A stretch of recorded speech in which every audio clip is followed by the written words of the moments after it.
In a bold move shaking regional power dynamics, Iraq has signed a new security memorandum of understanding with Iran. The deal, finalized on August 11, 2025, aims to boost cooperation on border control, intelligence sharing, and counter-terrorism.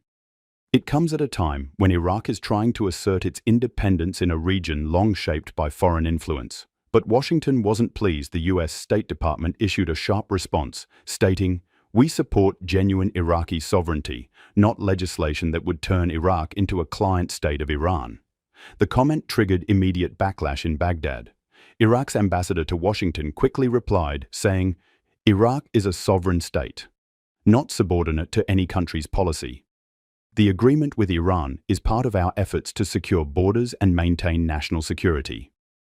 This clash reflects deeper tensions over who holds influence in Iraq and what sovereignty really means in the modern Middle East. For decades, Iraq has been pulled between two powers, the United States and Iran.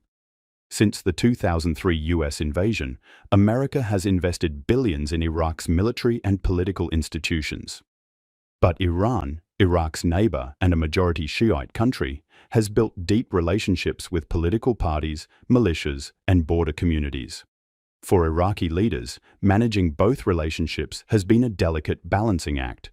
But with this agreement, Baghdad appears to be stepping out of the shadows, making decisions based on national interest, not external pressure. So why is this deal such a big deal?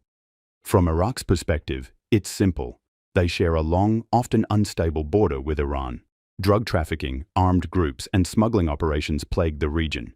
Cooperation with Tehran is not about ideology, it's about necessity. But for Washington, the picture looks different. The U.S. has spent years trying to isolate Iran and curb its regional influence.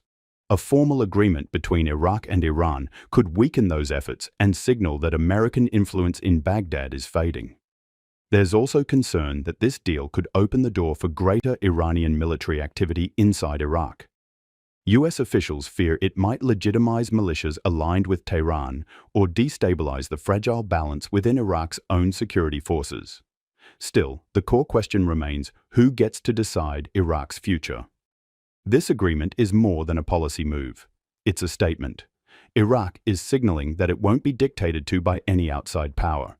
It's choosing regional cooperation over global confrontation. In a changing Middle East, that may be the beginning of a new era, where countries like Iraq define their own path, regardless of who approves.